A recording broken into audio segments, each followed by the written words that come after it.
नमस्कार। आज हम भारतीय राज्य व्यवस्था नहीं बल्कि भूगोल के एक बहुत ही महत्वपूर्ण टॉपिक भौगोलिक विचारधाराओं के प्रणेता और संस्थापक पर चर्चा करने वाले हैं। नमस्कार।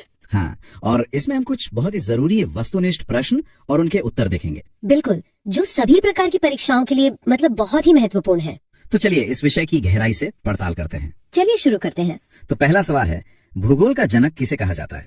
आपके विकल्प हैं हेरोडोटस, एनेक्सिमेंडर, एराटोस्थनीज या फिर हिकैटियस। इसका सही उत्तर है हिकैटियस। हिकैटियस। अच्छा, तो इनके बारे में कुछ और बताइए। इन्हें ही भूगोल का पिता क्यों माना जाता है? देखिए, उन्हें भूगोल का पिता इसलिए माना जाता है क्योंकि उन्होंने ही सबसे पहले जो ज्ञात दुनिया थी उसका एक व्यवस्थित वर्णन प्रस्तुत किया था। अच्छा, एक तरह से उसे ऑर्गेनाइज किया। हाँ बिल्कुल, उनका एक बहुत प्रसिद्ध ग्रंथ है जस पीरियोडस। जस पीरियोडस, जिसका मतलब एक है पृथ्वी का वर्णन। वो असल में एक यूनानी इतिहासकार और भूगोलवेत्ता थे जो मिलिटस शहर में रहते थे। और शायद उन्होंने नक्शों पर भी काम किया था। सही पकड़ा। उन्होंने पहले के जो ज्ञात मानचित्र थे उनमें से एक को और बेहतर बनाया था। वो नक्शा एनेक्सिमेंडर ने तैयार किया था। और एक और दिलचस्प बात, उन्होंने दुनिया को 2 महाद्वीपों में बांटा था, यूरोप और एशिया। बहुत खूब। चलिए अब अगले प्रश्न पर आते हैं। भूगोल को एक अलग अध्ययन शास्त्र के रूप में स्थापित करने का श्रेय निम्न में से किस विद्वान को है? विकल्प हैं एराटोस्थनीज, हिपार्कस, हिकैटियस या हेरोडोटस। इसका सही जवाब है एराटोस्थनीज। एराटोस्थनीज। तो अगर हिकैटियस जनक थे तो एराटोस्थनीज ने इसे एक डिसिप्लिन बनाया है ना? बिल्कुल सही। इसीलिए एराटोस्थनीज को व्यवस्थित भूगोल का जनक कहा जाता है। उन्होंने भूगोल के क्षेत्र में बहुत ही महत्वपूर्ण योगदान दिए। जैसे कि सबसे बड़ा योगदान तो ये था कि उन्होंने ही सबसे पहले पृथ्वी की परिधि की मतलब सर्कमफ्रेंस की लगभग सटीक गणना की थी। कमाल है उस जमाने में। हाँ, और वो अलेक्जेंड्रिया की जो प्रसिद्ध लाइब्रेरी थी उसके मुख्य लाइब्रेरियन भी थे। उन्होंने ही अक्षांश और देशांतर रेखाओं की एक प्रणाली विकसित की थी। अच्छा, लैटिट्यूड और लॉन्गिट्यूड। जी, इसी वजह से उन्हें भूगणित यानी जियोडेसी का जनक भी माना जाता है। बहुत बढ़िया। तो अगला सवाल इसी से जुड़ा है। भूगोल के लिए ज्योग्राफी का शब्द का प्रयोग सबसे पहले किसने किया? ऑप्शंस हैं हिकैटियस, हेरोडोटस, एराटोस्थनीज, एनेक्सिमेंडर। जैसा हमने अभी बात की, इस शब्द का सबसे पहले प्रयोग एराटोस्थनीज ने ही किया था। और इस शब्द का मतलब क्या है? इसकी उत्पत्ति कैसे हुई? ये जानना भी दिलचस्प है। ज्योग्राफी का शब्द असल में 2 ग्रीक शब्दों से मिलकर बना है। एक है जियो, जिसका अर्थ है पृथ्वी, और दूसरा ग्राफोस। सही। ग्राफोस का अर्थ है वर्णन करना। तो इस तरह ज्योग्राफिका का शाब्दिक अर्थ हुआ पृथ्वी का वर्णन। एराटोस्थनीज ने इस शब्द का प्रयोग करके भूगोल को एक अलग पहचान दी, मतलब एक अलग विज्ञान के रूप में स्थापित किया। बिल्कुल। उन्होंने इस नाम से एक पुस्तक भी लिखी थी जो अब तो खो चुकी है, लेकिन उसके कुछ हिस्से दूसरे लेखकों के कामों में मिल जाते हैं। अच्छा, तो इसी आधार पर अगला प्रश्न है, ज्योग्राफी के शाब्दिक अर्थ के आधार पर भूगोल की परिभाषा क्या की गई है? पहला विकल्प है भूगोल वह विज्ञान है जो पृथ्वी के धरातल का अध्ययन करता है। दूसरा, भूगोल वह विज्ञान है जो पृथ्वी तथा मानव के अंतर संबंधों का अध्ययन करता है। तीसरा, भूगोल वह विज्ञान है जो मानवीय एवं प्राकृतिक विषमता का अध्ययन करता है, या इनमें से कोई नहीं। देखिए, शाब्दिक अर्थ के आधार पर जो सही परिभाषा है वो है पहली वाली। भूगोल वह विज्ञान है जो पृथ्वी के धरातल का अध्ययन करता है। तो ये सबसे मौलिक परिभाषा हुई। हाँ। ये भूगोल के मूल को दर्शाती है। बिल्कुल। सबसे पारंपरिक परिभाषा यही है। इसमें पृथ्वी की सतह पर मौजूद भौतिक विशेषताएं जैसे पहाड़, नदियां, मैदान, महासागर, ये सब शामिल है। और मानव निर्मित चीजें भी। हाँ, शहर, सड़कें, खेत, वो भी शामिल है। हालांकि आज का आधुनिक भूगोल सिर्फ वर्णन नहीं करता, बल्कि वो ये विश्लेषण भी करता है कि ये चीजें वहाँ क्यों और कैसे मौजूद है। समझ गए। अब एक कथन पर आधारित सवाल है। भूगोल पृथ्वी को केंद्र मानकर अध्ययन करने वाला विज्ञान है, ये किसने कहा था? आपके विकल्प हैं टॉलमी, कांट, वरेनियस या टेलर। ये कथन वरेनियस का है। वरेनियस। ये कौन थे? बर्नहार्डस वरेनियस एक जर्मन भूगोलवेत्ता थे। उनका एक बहुत प्रसिद्ध ग्रंथ है जियोग्राफिया जनरालिस। ये किताब 1 सदी से भी ज्यादा समय तक एक मानक पाठ्य पुस्तक रही थी। अच्छा, तो इनका योगदान काफी बड़ा था। बहुत बड़ा। उन्होंने ही भूगोल को 2 मुख्य शाखाओं में विभाजित किया था, सामान्य भूगोल यानी व्यवस्थित भूगोल और विशेष भूगोल मतलब क्षेत्रीय भूगोल। और ये कथन कि पृथ्वी को केंद्र मानकर अध्ययन, इसका क्या मतलब? वो कथन उस समय की भू केंद्रित यानी जियोसेंट्रिक सोच को दिखाता है। ठीक है। अगला कथन है भूगोल भूतल का अध्ययन है, यह किसने कहा? टॉलमी, कांट, वरेनियस या हम्बोल्ट। ये कथन कांट ने कहा था। इमानुएल कांट, वो तो एक दार्शनिक थे। हाँ, वो एक प्रसिद्ध जर्मन दार्शनिक थे, लेकिन उन्होंने भौतिक भूगोल पर भी बहुत व्याख्यान दिए थे। कांट का मानना था कि ज्ञान को 2 तरह से वर्गीकृत किया जा सकता है। कैसे? एक तो तार्किक मतलब विषय के अनुसार, और दूसरा भौतिक यानी समय और स्थान के अनुसार। तो उनके हिसाब से इतिहास समय का अध्ययन है, जबकि भूगोल स्थान का अध्ययन है। बहुत दिलचस्प। तो भूतल का अध्ययन से उनका मतलब था कि भूगोल पृथ्वी की सतह पर मौजूद घटनाओं का अध्ययन करता है। बिल्कुल। चलिए अब आते हैं विचारधाराओं पर। भौगोलिक विचारधाराओं में नव नियतिवाद की विचारधारा का प्रवर्तक कौन है? विकल्प है फ्रेडरिक रैटज़ल, ग्रिफिथ टेलर, फेब्रे या विडाल डी ला ब्लॉश। नव नियतिवाद के प्रवर्तक हैं ग्रिफिथ टेलर। Griffith Taylor. और ये नव नियतिवाद क्या है? यह एक बहुत महत्वपूर्ण अवधारणा है। इसे रुको और जाओ नियतिवाद मतलब स्टॉप एंड गो डिटर्मिनिज्म भी कहा जाता है। रुको और जाओ, ये तो ट्रैफिक सिग्नल जैसा लग रहा है। हाँ, और उदाहरण भी वैसा ही है। ये विचारधारा असल में पर्यावरणीय नियतिवाद और संभववाद के बीच का एक मध्य मार्ग है। मतलब एक बैलेंस बनाने की कोशिश। सही। इसके अनुसार प्रकृति मनुष्य के लिए संभावनाएं तो प्रस्तुत करती है, लेकिन साथ ही कुछ सीमाएं भी निर्धारित करती है। ग्रिफिथ टेलर एक ऑस्ट्रेलियाई भूगोलवेत्ता थे और उनका कहना था कि मनुष्य पर्यावरण को बदल तो सकता है, लेकिन प्रकृति द्वारा तय की गई दिशा से बहुत दूर नहीं जा सकता। समझ गया। अब अगला कथन वर्तमान भूत की कुंजी है। ये कथन किस विद्वान का है?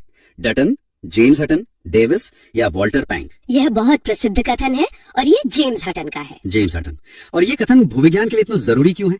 क्योंकि यह भूविज्ञान के एक मूल सिद्धांत को बताता है जिसे एक रूपतावाद या यूनिफॉर्मिटेरियनिज्म कहा जाता है। इसका क्या मतलब हुआ सरल शब्दों में? इसका मतलब है कि जिन भूवैज्ञानिक प्रक्रियाओं ने अतीत में पृथ्वी को आकार दिया, जैसे नदियों का कटाव या ज्वालामुखियों का फटना, वो आज भी उसी तरह काम कर रही हैं। तो अगर हमें अतीत को समझना है तो हमें वर्तमान को देखना होगा। अच्छा, मतलब वर्तमान की प्रक्रियाओं को समझकर हम भूतकाल का अंदाजा लगा सकते हैं। बिल्कुल। इस सिद्धांत ने पृथ्वी की आयु और उसके भूवैज्ञानिक इतिहास की समझ में क्रांति ला दी। इसीलिए जेम्स हटन को आधुनिक भूविज्ञान का जनक भी माना जाता है। ठीक है। अगला सवाल है स्थल रूप संरचना प्रक्रम तथा अवस्था का प्रतिफल होता है। यह कथन किसका है? Walter पैंक, W.M. Davis, L.C. King या पेल्टियर? ये कथन W.M. डेविस का है। W.M. डेविस। और ये कथन उनकी किस सिद्धांत से जुड़ा है? ये उनके अपर्दन चक्र यानी साइकिल ऑफ इरोजन के सिद्धांत का आधार है। डेविस एक अमेरिकी भूगोलवेत्ता और भूविज्ञानी थे। तो ये तीन शब्द संरचना, प्रक्रम और अवस्था, इनका क्या मतलब है? उनके अनुसार किसी भी भू आकृति मतलब लैंडफॉर्म का विकास इन तीन कारकों पर निर्भर करता है। संरचना यानी चट्टानों का प्रकार कैसा है, प्रक्रम यानी अपर्दन के कारक कौन से हैं, जैसे नदी या हवा, और अवस्था मतलब समय या विकास का चरण। अच्छा, मतलब कोई भू आकृति अपनी युवावस्था में है या वृद्धावस्था में है? जी, उनके इस मॉडल को डेविशियन मॉडल के नाम से भी जाना जाता है। चलिए अगला प्रश्न देखते हैं। यदि इतिहास कब का वैज्ञानिक अध्ययन प्रस्तुत करता है तो भूगोल कहाँ का वैज्ञानिक एवं तार्किक अध्ययन है? यह कथन किस विद्वान का है? आपके विकल्प हैं कार्ल सावर, N.J. Spykman, H.J. Mackinder, D.H. वेटेल्सी। ये कथन है कार्ल सावर का। कार्ल सावर, इनके बारे में कुछ बताइए। कार्ल सावर एक अमेरिकी भूगोलवेत्ता थे। उन्हें सांस्कृतिक भूगोल का पिता माना जाता है। सांस्कृतिक भूगोल? हाँ, उनका मानना था कि भूगोल का मुख्य काम पृथ्वी पर अलग अलग स्थानों और क्षेत्रों की विशेषताओं का अध्ययन करना है। उन्होंने सांस्कृतिक भूदृश्य यानी कल्चरल लैंडस्केप की अवधारणा को बहुत लोकप्रिय बनाया। इसका मतलब क्या है? इसका मतलब है कि मानव अपनी गतिविधियों से, जैसे खेती करके या शहर बसाकर, प्राकृतिक भूदृश्य को कैसे बदलता है। बहुत दिलचस्प। अब अगला सवाल, भू आकृति विज्ञान यानी जियोमॉर्फोलॉजी का जन्मदाता किसे माना जाता है? डेविस, पेशल, पैंक या हटन? इसका सही उत्तर है पेशल। पेशल। हमने डेविस का नाम तो सुना है, पर पेशल का क्यों? देखिए, ऑस्कर पेशल एक जर्मन भूगोलवेत्ता थे। भू आकृति विज्ञान असल में पृथ्वी की सतह पर मौजूद स्थलारूपों का वैज्ञानिक अध्ययन है। पेशल ने स्थलाकृतियों के व्यवस्थित वर्गीकरण और उनके तुलनात्मक अध्ययन पर जोर दिया। तो उन्होंने नींव रखी। हाँ, हालांकि डेविस ने इसे और ज्यादा विकसित किया, लेकिन पेशल को ही इसका संस्थापक माना जाता है। अगला प्रश्न, रुको और जाओ नियतिवाद यानी स्टॉप एंड गो डिटर्मिनिज्म की विचारधारा के प्रतिपादक कौन है? A.J. हर्बर्टसन, जॉर्ज थैथम, हार्टशोन या ग्रिफिथ टेलर? इसके प्रतिपादक हैं ग्रिफिथ टेलर। अच्छा, ये तो वही नवनियतिवाद वाली बात हो गई। बिल्कुल, जैसा कि हमने पहले भी चर्चा की, ये नवनियतिवाद का ही दूसरा नाम है। और वो ट्रैफिक कंट्रोलर वाला उदाहरण भी इन्हीं का है। हाँ, टेलर ने इसकी तुलना एक ट्रैफिक कंट्रोलर से की जो गति को धीमा या तेज कर सकता है, लेकिन दिशा नहीं बदल सकता। मतलब पर्यावरण मानव विकास की गति को प्रभावित कर सकता है, पर पूरी तरह से नियंत्रित नहीं करता। एकदम सही। यह विचारधारा मानव और पर्यावरण के बीच एक संतुलित संबंध पर जोर देती है। बढ़िया। अब अगला सवाल, भूगोल को मानव पारिस्थितिकी के रूप में परिभाषित करने वाला विद्वान कौन है? विडाल डी ला ब्लॉश, जीन ब्रूंच, हेटनर या H.H. बैरोज? यह परिभाषा H.H. बैरोज ने दी थी। H.H. बैरोज। और मानव पारिस्थितिकी से उनका क्या मतलब था? हारियट एच बैरोज एक अमेरिकी भूगोलवेत्ता थे। मानव पारिस्थितिकी का दृष्टिकोण मनुष्यों और उनके प्राकृतिक वातावरण के बीच के संबंधों और अंतःक्रियाओं के अध्ययन पर केंद्रित है। मतलब इंसान पर्यावरण के साथ कैसे तालमेल बिठाता है? हाँ, और उसे कैसे संशोधित करता है। यह दृष्टिकोण भूगोल को सामाजिक और प्राकृतिक विज्ञानों के बीच एक सेतु की तरह देखता है। ठीक है, अगला प्रश्न, गणितीय भूगोल का प्रारंभकर्ता निम्न में से कौन है? थेल्स, टॉलमी, स्ट्रेबो या थियोफ्रास्टस? गणितीय भूगोल का प्रारंभकर्ता थेल्स को माना जाता है। थेल्स, ये तो बहुत प्राचीन दार्शनिक थे, है ना? जी, थेल्स मिलेटस के एक पूर्व सुकराती यूनानी दार्शनिक थे। उन्हें ग्रीस के 7 ऋषियों में से एक माना जाता है। तो भूगोल में उनका क्या योगदान था? उन्होंने ज्यामिति के सिद्धांतों का उपयोग करके पिरामिडों की ऊंचाई और किनारे से जहाजों की दूरी को मापा। अच्छा, मतलब प्रैक्टिकल एप्लीकेशन किया।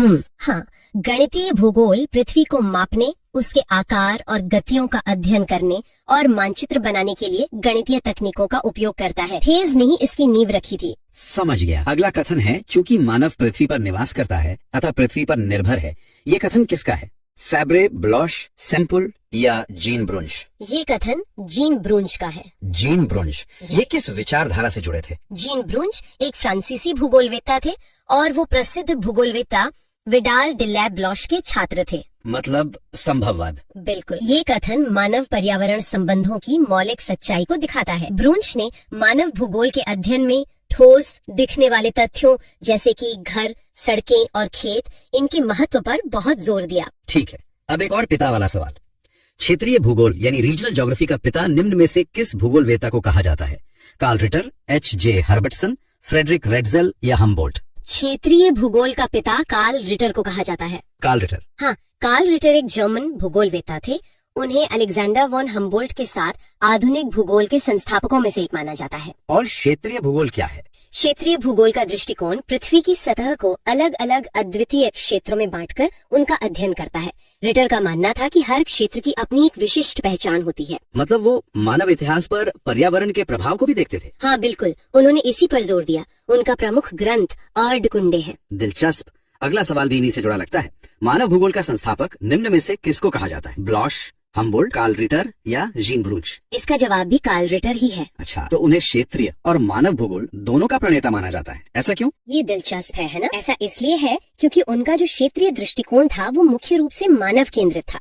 वो ये समझने पर ध्यान केंद्रित करते थे कि किसी क्षेत्र की भौगोलिक विशेषताएं वहाँ रहने वाले लोगों के इतिहास और संस्कृति को कैसे प्रभावित करती हैं। मतलब उनका क्षेत्र का अध्ययन असल में मानव का ही अध्ययन था। सही कहा। उन्होंने भूगोल को एक अनुभवजन्य विज्ञान यानी एम्पिरिकल साइंस बनाया। अब हमारी चर्चा का आखिरी प्रश्न।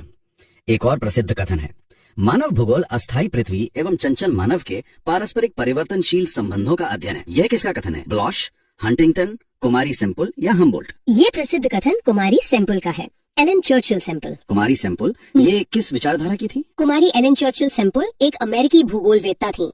वो फ्रेडरिक रेड्जेल की छात्रा थी और पर्यावरणीय नियतिवाद की एक प्रमुख प्रस्तावक थी। और इस परिभाषा का क्या मतलब है? यह परिभाषा मानव भूगोल की गतिशील प्रकृति पर जोर देती है कि पृथ्वी भी बदल रही है और मानव भी, और इन दोनों के बीच का संबंध भी लगातार बदल रहा है। अच्छा, एक डायनामिक रिलेशनशिप। जी, उनकी एक प्रसिद्ध पुस्तक है भौगोलिक पर्यावरण के प्रभाव, जो उनके विचारों को और स्पष्ट करती है। तो आज हमने भौगोलिक विचारधाराओं के सभी महत्वपूर्ण प्रश्न देखे। वाकई बहुत कुछ जानने को मिला। हाँ, ये एक बहुत ही मौलिक विषय है। अब श्रोताओं के लिए एक सवाल, जिसका जवाब वो कमेंट में दे सकते हैं। आधुनिक भूगोल का जनक किसे माना जाता है? बहुत अच्छा सवाल है। तो अगर ये जानकारी अच्छी लगी हो तो इसे लाइक करें, शेयर करें और चैनल को सब्सक्राइब कर लें। आज के लिए इतना ही। बहुत जल्द मिलते हैं एक नए टॉपिक के साथ। नमस्कार। नमस्कार।